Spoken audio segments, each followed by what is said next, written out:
तो यहाँ पे देखना हर साल अपने को इस टाइप के क्वेश्चन देखने को मिलता है, लेकिन इसको सॉल्व करने का क्या तरीका होना चाहिए, क्या पैटर्न होना चाहिए, एक ही फॉर्मूला से हम लोग देखेंगे, एक ही पैटर्न फॉलो करेंगे और कोई भी क्वेश्चन आए, चाहे वो डबल डिस्प्लेसमेंट का रिएक्शन आए या प्रेसिपिटेशन का, सारा क्वेश्चन सॉल्व होने वाला है ना, या आपको नाम पूछ ले तो सारा क्वेश्चन सॉल्व होने वाला है। तो हम लोग अभी 1 बाय 1 समझेंगे। पहले तो क्वेश्चन देख लेते हैं यहाँ पे क्या पूछ रहा है।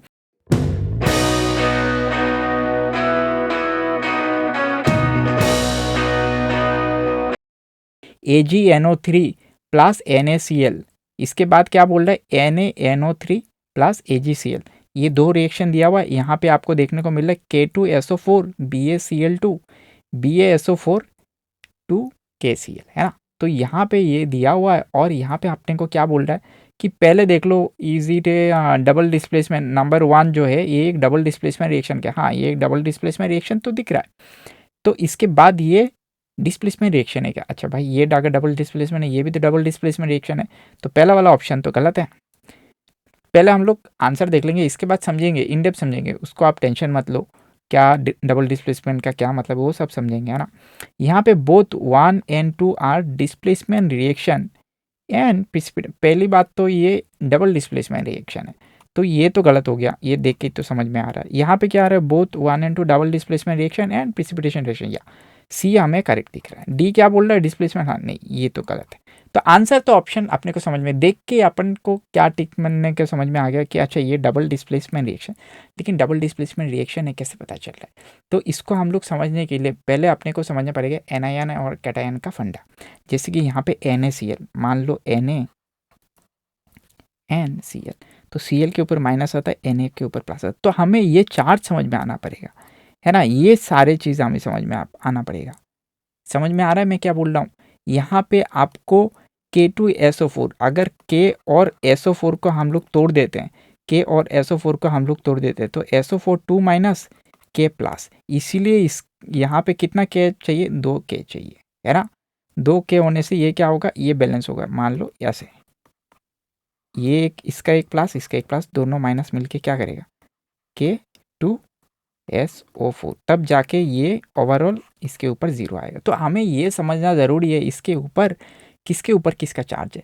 हर क्वेश्चन सॉल्व करने के लिए पहले हमें ये चार्ट समझना ज़रूरी है, इसके अलावा कोई भी क्वेश्चन सॉल्व ही नहीं हो पाएगा भाई, है ना। हमें ऐसे रट्टा नहीं मारना, ऐसे तो हज़ारों क्वेश्चन बन जाएगा, तो हमें वो तरीका समझ में आना पड़ेगा, है ना। तो अपने को क्या है, मैंने जैसे बोला ये चार्ट अपने को याद करना ज़रूरी है। तो यहाँ पे क्या है, कार्बोनेट बाइकार्बोनेट, याद करो, carbonate bicarbonate, sulphate bisulphate thiosulphate, ये एक साथ याद होता है। कार्बोनेट बाइकार्बोनेट, कार्बोनेट कैसा है, CO3 2 माइनस, CO3 2 माइनस, इसके आगे अगर एक H लगा दें, CO3 माइनस मतलब H के ऊपर एक प्लस है तो यहाँ से एक माइनस कम हो जाएगा, तो HCO3 माइनस हो गया क्या, बाइकार्बोनेट, सल्फेट बाइसल्फेट थायोसल्फेट, है ना। इसके बाद क्या हो गया आपका, sulphide acetate nitrate hydroxide oxide nitrate, ये हाइड्रोक्साइड आपने बहुत बार देखा होगा, OH माइनस। यहाँ पे क्या आ गया, फ्लोराइड है, क्लोराइड है, ब्रोमाइड है, आयोड है ना। फिर कल बाहर आई nitrate borate oxalate, phosphate sulphate chromate dichromate permanganate. अभी यहाँ पे एक इंपॉर्टेंट चीज़ है, बहुत जगह पे आपको ये कंफ्यूज कर रहा होगा, यहाँ पे बहुत सारे जगह पे टी लिखा हुआ, TAE लिखा हुआ है, कभी कभार आपको दिख रहा होगा कहाँ आ गया DE लिखा हुआ। तो इसको याद करने के बहुत सिंपल सा तरीका है कि भाई टमाटर याद है, ये हो गया अपना टमाटर, है ना। अब टमाटर, है ना, तो टमाटर किसके किसके पीछे लगा हुआ है, देखो यहाँ पे ऑक्सीजन इसके पीछे लगा हुआ है, इसके पीछे लगा हुआ है, जिसके जिसके पीछे, यहाँ पे देखो कहाँ गया, इसके पीछे ऑक्सीजन लगा हुआ है, इसके पीछे ऑक्सीजन, इसके पीछे ऑक्सीजन, है ना। यहाँ पे ऑक्सीजन लगा हुआ है, यहाँ पे, तो जिसके पीछे ऑक्सीजन लगा होगा ये टमाटर का, समझ में आ गया। और जिसके पीछे ऑक्सीजन नहीं है, जैसे कि ये खाली बैठा हुआ है, तो ये हो गया DE। तो इतना समझ में आता है। तो इसको याद करने का तरीका ये भाई, टमाटर, है ना, टमाटर याद कर लो और इसके पीछे T लगा दो, समझ रहा है, जिसके जिसके पीछे ऑक्सीजन लगा हुआ है उसके पीछे हम लोग क्या करेंगे, T। तो इसको आप फिर से देखो एक बार, carbonate bicarbonate, sulphate bisulphate thiosulphate sulphide acetate nitrate hydroxide oxide nitrate, fluoride fluoride chloride bromide iodide nitrate borate oxalate, phosphate sulphate chromide dichromide permanganate. अभी यहाँ पे देखना, यहाँ पे बहुत ज़्यादा इंपॉर्टेंट चीज़ है, यहाँ पे नाम, ये अगर कोई बहुत जगह पे आपको नाम पूछा जाता है, तो नाम याद करने के लिए ये चार्ट आपको याद करना पड़ेगा। बस इसी चार्ट के बाहर कुछ नहीं है भाई, ये चार्ट याद कर लो, ये चार्ट के बाहर कुछ नहीं है, बस इतना समझ जाओ, ये चार्ट याद कर लो। यहाँ पे आगे देखो, यहाँ पे एक और ये क्लास 9 पे चिपका के रखा हुआ है, समझ में आ रहा है। तो यहाँ पे हो गया सोडियम, पोटेशियम, सिल्वर, कॉपर, है ना। तो ये इसको याद करने का मैं एक बार तरीका दिखा दूंगा। ये Ag के ऊपर +1 रहता है। अगर पता भी नहीं चला, जैसे कि यहाँ पे पता चल गया आपको इसके ऊपर है, तो ऑटोमेटिक दूसरे का भी पता चल जाता है ना। मान लो यहाँ पे आपका क्या दिया हुआ है, AgNO3। तो यहाँ पे NO3 आपको दिख रहा है, कहाँ गया, ये NO3 हो गया, NO3 हो गया नाइट्रेट। तो NO3 के ऊपर क्या रहता है, माइनस। NO3 के ऊपर क्या रहता है, एक माइनस। तो यहाँ पे क्या हो गया, NAG और NO3। तो NO3 इसको अगर तोड़ोगे तो NO3 के ऊपर क्या आ जाएगा, एक माइनस। तो एक माइनस को बैलेंस करने के लिए यहाँ पे क्या होना चाहिए, एक प्लस। तो Ag के ऊपर अपने को क्या पता चल गया, एक प्लस आएगा। तो याद आपको क्या याद रहना चाहिए, NiN, ये सारा याद होना चाहिए। NiN क्या है, जिसके ऊपर नेगेटिवली चार्ज है। तो सारा NiN यहाँ पे याद हो जाएगा। तो कैटायन अपने को धीरे धीरे पता चल जाएगा। 2 कैटायन का ग्रुप मैं दिखा दूंगा, उसको याद कर लेना, बस काम हो गया। उसको याद करने का तरीका बहुत आसान है। तो प्लस वाला अपने को इतना याद नहीं रहने से भी चलेगा। यहाँ पे हाइड्रेट, यहाँ पे देख लेना, H- और H+ होने से हाइड्रोजन, है ना। क्लोराइड, ब्रोमाइड, है ना, ये आयोडाइड हमने अभी भी दिखी है, क्लास 9 का बुक से लिखा हुआ है। एमोनियम, यहाँ पे एक इंपॉर्टेंट चीज़ है एमोनियम, ये बहुत बार आपको देखने को मिलेगा, NH4+, है ना। इसको देख के कन्फ्यूज मत होना, NH4+। यहाँ पे क्या, ये क्यों मैं लिख कर रखा कि बहुत जगह पे आपको बोला जाएगा क्या, नाम लिख के देते, बोलेगा रिएक्शन लिख के दिखाओ, है ना, बोलेगा एमोनिया मिला दिया इसमें, तो पता कैसे चलेगा। तो यही घुमा घुमा के जो NCERT में पूछा जाता है ना, मैं सारा यहाँ पे डाल दिया। एमोनिया यहाँ पे NH3, ये हो गया आपका एमोनिया, और ये हो गया एमोनिया। यहाँ पे हाइड्रोक्साइड हो गया नाइट्रेट, हाइड्रोजन कार्बोनेट, यहाँ पे कार्बोनेट, सल्फेट, ये अपने को उधर भी देख के आया। तो ये क्लास 9 से अपने को दिखाया जा रहा है, इसलिए मैंने ये वाला चार्ट जो बनाया, और ये चार्ट बहुत ही ज़्यादा इम्पोर्टेंट है। और एक और 2 चीज़ है, यहाँ पे आयरन आता है आपका Fe+3, यहाँ पे आपको आयरन 2 लिख के रहेगा, है ना। अगर इसके अंदर ब्रैकेट में 2 दे दिए, इसका मतलब +2 ऑक्सीडेशन स्टेट है। अगर 3 दे दिया तो +3, तो +3 भी देखने को मिलता है, 2 भी देखने को मिलता है। सिमिलरली यहाँ पे एल्यूमिनियम +3। अभी मैं एक चीज़ इंपॉर्टेंट दिखाने वाला हूँ, यहाँ पे फॉस्फेट, ये देख लेना, PO4 3-, है ना। तो यहाँ पे ये आ गया पीरियोडिक टेबल में सबसे पहले ये ग्रुप 1, इसको हम लोग क्या बोलते हैं, यहाँ से यहाँ तक, इसको हम लोग बोलते हैं ग्रुप 1 एलिमेंट, और इसको बोलते हैं ग्रुप 2। तो पीरियोडिक टेबल बहुत बार हम लोग जब डिस्कस करेंगे आगे भी क्वेश्चंस में, देखते देखते अपने को याद हो जाएगी। ये क्या हो गया, हेली लाने की रब से फरियाद, और बेटा मांगे कार स्कूटर बाप राजी, ठीक है। ये खुद भी आप अपना गाना बना सकते हो, इसमें कोई इशू नहीं है। तो यहाँ पे इसका हो गया +1, इसका हो गया +2, इतना समझ में आता है। ये हो गया +1 ऑक्सीडेशन, ये +2। अभी अपने को क्या पता चल गया, यहाँ पे अपने को 2 चीज़ पता चल गया, एनायन और कैटायन। एनायन कैसे पता चलता है, एनायन के ऊपर नेगेटिव, एनायन और कैटायन जो कन्फ्यूजिंग नहीं है। देखो एनायन का स्पेलिंग कैसा है, ANION, ये क्या है N, ये क्या है, इसको पढ़ते कैसे, N ऐसे पढ़ लेते हो ना। N मतलब क्या है, नेगेटिव, N मतलब क्या है, नेगेटिव। तो एनायन क्या है भाई, नेगेटिवली चार्ज। तो नेगेटिव चार्ज जिसके ऊपर है वो एनायन से है, और जिसके ऊपर पॉजिटिव चार्ज होगा वो कैटायन है, ठीक है। इतना सिंपल है। तो यहाँ पे अपने को ये समझ में आ गया, एनायन का सारा नाम अपने को याद होना चाहिए। अभी मान लो यहाँ पे देखना, कोई भी नाम कैसे याद होता है। यहाँ पे AgNO3, Ag मतलब सिल्वर, और ये क्या हो गया, नाइट्रेट। कैसे पता चल रहा है, देखो यहाँ पे Ag दिया हुआ है, ये सिल्वर लिखा हुआ है, और यहाँ पे क्या लिखा हुआ है, यहाँ पे लिखा हुआ है नाइट्रेट। तो ये इसका नाम दो सिल्वर नाइट्रेट। कौन आगे लगा हुआ है, हमेशा याद रखना, जो कैटायन होता है ना, कैटायन हमेशा इस तरफ रहेगा, और एनायन हमेशा किस तरफ रहेगा, राइट हैंड साइड पे रहेगा। तो ये इंपॉर्टेंट चीज़ है। जैसे कि यहाँ पे Na के ऊपर प्लस है और Cl के ऊपर माइनस है, तो एनायन हमेशा क्या रहेगा, एनायन हमेशा आपका राइट साइड में रहेगा, कैटायन हमेशा आपका लेफ्ट साइड में रहेगा। तो बस इतना ही है।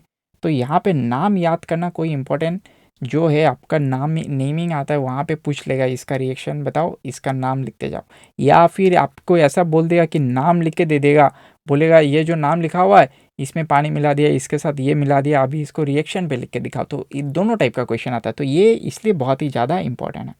तो यहाँ पे हमने एक चीज़ पढ़ लिया।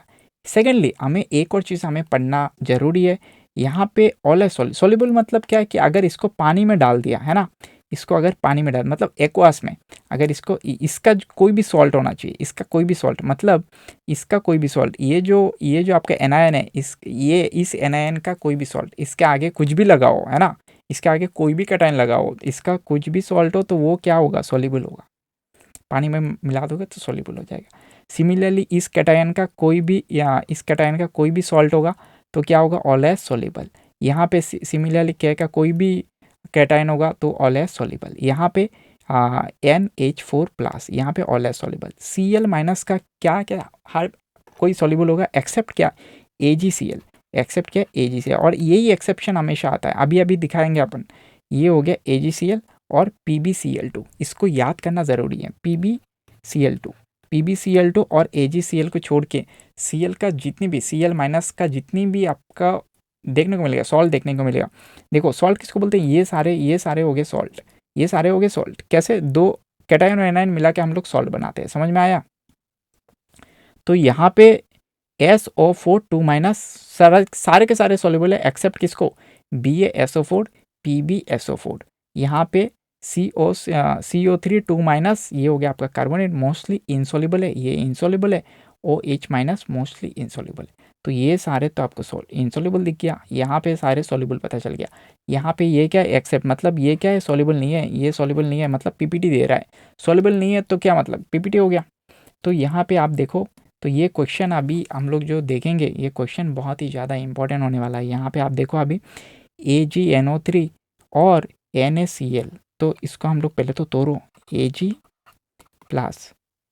और NO3-, इसके यहाँ पे क्या है, Na+ और Cl-। यहाँ पे क्या हो रहा है, तो ऐसे हो रहा है AgCl तो AgCl और यहाँ पे इसका कैटायन और इसका एनायन, तो यहाँ पे हो गया NaNO3। बहुत जगह पे क्या हो जाता है ना, मान लो यहाँ पे 2 लिख के आ गया, यहाँ पे 3 लिख के आ जाए, ऐसा आ जाता है ना, यहाँ पे बदल जाता है, यहाँ पे 2 लिख के आ गया, जैसे कि यहाँ से यहाँ पे 2 है लेकिन यहाँ पे 2 नहीं है, तो कैसे पता चलता है, अभी पता चल गया है ना। ये बहुत ही ज़्यादा इंपॉर्टेंट, तो ये समझ में आ रहा है, इसका और इसका ये दोनों मिलके क्या बनाया, NaNO3। अभी इसमें से PPT कौन है, अभी अभी अपने को पता चला कि यार Cl- का जो भी Cl- का सारा सॉल्युबल है, लेकिन किसका किसका सॉल्युबल नहीं है, AgCl- क्या बनाता है, ये एक PPT देता है, इसका PPT का कलर क्या है, व्हाइट कलर का PPT। ये इंपॉर्टेंट चीज़ है। यहाँ पे आगे पढ़ते हैं। यहाँ पे देखना K2SO4, तो K कैसा होता है, ये प्लस होता है। SO4 मैंने क्या बोला, SO4 2- होता है। यहाँ पे क्या होगा, BA क्या, ग्रुप 2 एलिमेंट, तो BA के ऊपर क्या होगा, +2। बेटा मांगे कार स्कूटर बाप राजी, तो ये BA हो गया। Cl के ऊपर क्या रहता है, -1। देखना मैं जब हम लोग आयंस लिखेंगे ना तो ऐसे सिंगल लिखना है ना, ऐसे Cl2- वो नहीं, ऐसा हमेशा कैसे आयन के फॉर्मेट में जो हमने सीखा वैसे एग्जैक्टली वैसा लिखो। Cl दिख रहा है तो Cl का फॉर्मेट कैसा था, Cl- ऐसे लिखो, है ना। तो अभी इसको जोड़ो, देखा, इसको जब हम लोग जोड़ेंगे, ये इजीली जोड़ रहा है। एक देखो ये चार्ज बैलेंस होना चाहिए, यहाँ पे +1 आ गया, यहाँ पे -1 आ गया, तो हो गया ना। तो भाई तो रिएक्शन में क्या होगा, KCl इधर बन रहा है, और BaSO4, यहाँ पे Ba के ऊपर +2, इसके ऊपर -2, ये दोनों क्या हो रहा है, तो किसी के ऊपर यहाँ पे 2Ba नहीं चाहिए, Ba2 नहीं चाहिए, है ना। तो यहाँ पे क्या हो रहा है, BaSO4, सीधा सीधा BaSO4 आ गया। लेकिन हमने अभी अभी क्या देखा, ये BaSO4 जो है वो क्या है, वो PPT देता है। यहाँ पे समझ में आ रहा है, यहाँ पे अभी अभी लिख के आया, तो ये जो है SO4 2- सारा का सारा सॉल्युबल एक्सेप्ट BaSO4 और PbSO4। यहाँ पे PbCl2, ये जो है, ये जो यहाँ पे कंपाउंड दिख रहा है, ये जो आपको सॉल्ट दिख रहा है, तो ये सारे क्या है, ये इनसॉल्युबल है। तो अपने को ये समझ में आ गया। तो ये जो है यहाँ पे क्योंकि कन्फ्यूजिंग है ना, आपको कैसे पता चलेगा कि भाई ये सॉल्युबल हो रहा है या ये सॉल्युबल। तो ये प्लस है, ये Na+ वाले जितनी भी सॉल्ट है वो सारे क्या है, सॉल्युबल है। अभी अभी पढ़ा क्या है, देखो यहाँ पे Na+ के जितनी भी है ये सॉल्युबल है, Na+ के जितनी भी सॉल्ट है ये सॉल्युबल है, और K का भी सॉल्युबल है। यहाँ पे क्या लिखा हुआ है, यहाँ पे क्या लिखा हुआ है, के प्लस का जितने भी है वो सॉल्युबल है। तो यहाँ पे आपको समझ में आ रहा है, इसके ऊपर Na+ है और इसके ऊपर Cl+ है, तो ये तो सॉल्युबल है, ये भी सॉल्युबल है। लेकिन ये Cl का ये जो है ये इनसॉल्युबल, ये पीपीटी देगा और ये पीपीटी। ये हम लोग नीचे क्या बना रहे हैं, ताकि मान लो ये दो चीज़ हैं, ये टेस्ट ट्यूब में दो है, दोनों को घोल दिया और एक नीचे आके बैठ गया, तो यही पीपीटी है। तो ये जो पीपीटी नीचे बैठ गया तो इसलिए ऐसे बना हुआ था, है ना। तो यहाँ पे एक तो पता चल गया, ये एक double displacement reaction. Double displacement क्यों हो रहा है, क्योंकि ये एक दूसरे को डिस्प्लेस कर रहा है, कैटायन एनायन आपस में इंटरचेंज हो जा रहा है, तो डबल डिस्प्लेसमेंट रिएक्शन हो रहा है। सिर्फ डिस्प्लेस नहीं हो रहा है, दो दो डिस्प्लेस हो रहा है ना। इसका वाला इसके साथ जाके मिल जा रहा है, इसके वाला इसके साथ जाके मिल जा रहा है, तो डबल डिस्प्लेसमेंट रिएक्शन हो रहा है, साथ में प्रिसिपिटेशन रिएक्शन हो रहा है, मतलब पीपीटी निकल रहा है ना। तो इसको शॉर्टकट में ऐसे पीपीटी निकलता है, कोई भी बोल रहा है तो समझ जाना कि भाई ये प्रिसिपिटेशन रिएक्शन मतलब नीचे आके बैठ जा रहा है। तो यहाँ पे देखना, ये एनसीईआरटी के बहुत ही कॉमन, यही बार बार पूछा जाता है घुमा घुमा के, तो मैंने यहाँ पे इनसॉल्युबल कंपाउंड को कुछ नाम दे दिया। तो AgCl यहाँ पे वाइट पीपीटी देता है, BaSO4 ये भी एक वाइट पीपीटी है, और PbI2 ये येलो, ये एक एक्टिविटी है भाई, है ना। ये एक्टिविटी देखा कहाँ से क्वेश्चन आता है, ये एक्टिविटी है। आप अगर जाके देखोगे पेज 1-2 में ही आपको दिख जाएगा, ये लीड आयोडेट का एक एक्टिविटी है ना, जहाँ पे ये येलो पीपीटी आता है। यहाँ पे CaCO3 है ना, ये वाइट कलर का पीपीटी है। तो यहाँ पे मैंने ये जितने भी आपके पीपीटी वाले रिएक्शंस हैं, ये सारे जो इनसॉल्युबल कंपाउंड्स कहाँ कहाँ बन रहा है उसका मैंने बना के रखा था। तो AgNO3 और NaCl है ना, AgNO3 और NaCl अभी अभी जो एग्जाम में आया हुआ है, देखा ये क्वेश्चन आता है बार बार।